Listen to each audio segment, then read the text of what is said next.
ನೀವೇನಾದರೂ ಬಾಡಿಗೆ ಮನೆಯಲ್ಲಿ ವಾಸವಿದ್ದರೆ ಅಥವಾ ಬಾಡಿಗೆ ಮನೆಯನ್ನು ಹುಡುಕುತ್ತಿದ್ದರೆ ಈ ಒಂದು ಹೊಸ ನಿಯಮಗಳನ್ನು ತಿಳಿದುಕೊಳ್ಳುವುದು ಉತ್ತಮ.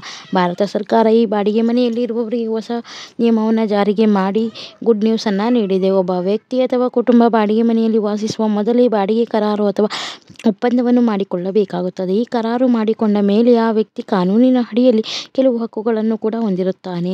ಹಾಗೂ ಹೊಸ ನಿಯಮ ಜಾರಿ ಮಾಡಿ ಬಾಡಿಗೆ ಮನೆ ವಾಸ ಮಾಡುವವರಿಗೆ ಭರ್ಜರಿ ಗುಡ್ ನ್ಯೂಸ್ ನೀಡಿದೆ ಸರ್ಕಾರ. ಬನ್ನಿ ಏನದು ಅಂತ ತಿಳ್ಕೊಳ್ಳೋಕೆ ಮೊದಲು ನಿಯಮಗಳನ್ನ ನೀವಿನ್ನು ಹೊಸದಾಗಿ ಚಾನಲ್ ನೋಡ್ತೀರಾ ಪ್ಲೀಸ್ ಸಬ್ಸ್ಕ್ರೈಬ್ ಆಗಿ, ಲೈಕ್ ಮಾಡಿ, ಶೇರ್ ಮಾಡಿ ಅಂತ ಹೇಳ್ತಾ ಬನ್ನಿ ವಿಡಿಯೋ ಅಂದರೆ ಲೈಕ್ ಕೊಡಿ. ನಿಯಮದ ಪ್ರಕಾರ ಬಾಡಿಗೆ ಕರಾರು ಪಾರದರ್ಶಕತೆ ಮತ್ತು ನ್ಯಾಯಯುತವಾಗಿ ಮಾಡಿಕೊಳ್ಳಬೇಕು. ಅದೇ ರೀತಿ ಬಾಡಿಗೆಯ ಮನೆಯ ಮಾಲೀಕ ತನಗೆ ಇಷ್ಟ ಬಂದಂತೆ ಬಾಡಿಗೆಯನ್ನು ಏರಿಕೆ ಮಾಡುವಂತಿಲ್ಲ. ನೆಕ್ಸ್ಟ್ ಮತ್ತು ಅದೇ ರೀತಿ ವಾರ್ಷಿಕವಾಗಿ ಬಾಡಿಗೆಯನ್ನು 5% ಹೆಚ್ಚು ಮಾತ್ರ ಏರಿಕೆ ಮಾಡಬೇಕು. ವರ್ಷಕ್ಕೆ 1 ಬಾರಿ ಮಾತ್ರ ಬಾಡಿಗೆ ಏರಿಕೆ ಮಾಡಬೇಕು.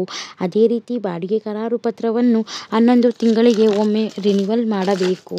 ಮತ್ತು ಬಾಡಿಗೆ ಕರಾರು ಪತ್ರದಲ್ಲಿ ವರ್ಷಕ್ಕೆ ಒಮ್ಮೆ ಏರಿಕೆ ಮಾಡುತ್ತೇವೆ ಎಂದು ನಮೂದಿಸಬೇಕು. ಹಾಗೂ ಬಾಡಿಗೆ ಒಪ್ಪಂದವನ್ನು ನೋಟರಿಯನ್ನು ಮಾಡಿಕೊಳ್ಳಬೇಕು. ಬಾಡಿಗೆ ಏರಿಕೆ ಮಾಡುವ 2 ತಿಂಗಳ ಮೊದಲು ತಿಳಿಸಬೇಕು.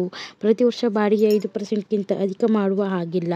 5%ಗಿಂತ ಹೆಚ್ಚು ಬಾಡಿಗೆ ಮಾಡಿದ್ದಲ್ಲಿ ಕಾನೂನಿನ ಕ್ರಮ ಕೈಗೊಳ್ಳಬಹುದು. ಹಾಗೂ ಈ ನಿಯಮವನ್ನು ಈಗಾಗಲೇ ಜಾರಿಗೆ ಮಾಡಿದೆ. ಸ್ನೇಹಿತರೆ, ವಿಡಿಯೋ ಇಷ್ಟ ಆಗಿದ್ದಲ್ಲಿ ಲೈಕ್ ಮಾಡಿ, ಶೇರ್ ಮಾಡಿ, ಸಬ್ಸ್ಕ್ರೈಬ್ ಮಾಡಿ. ಮತ್ತೆ ಸಿಗೋಣ ಮುಂದಿನ ಅಪ್ಡೇಟ್ಗೊಂದಿಗೆ.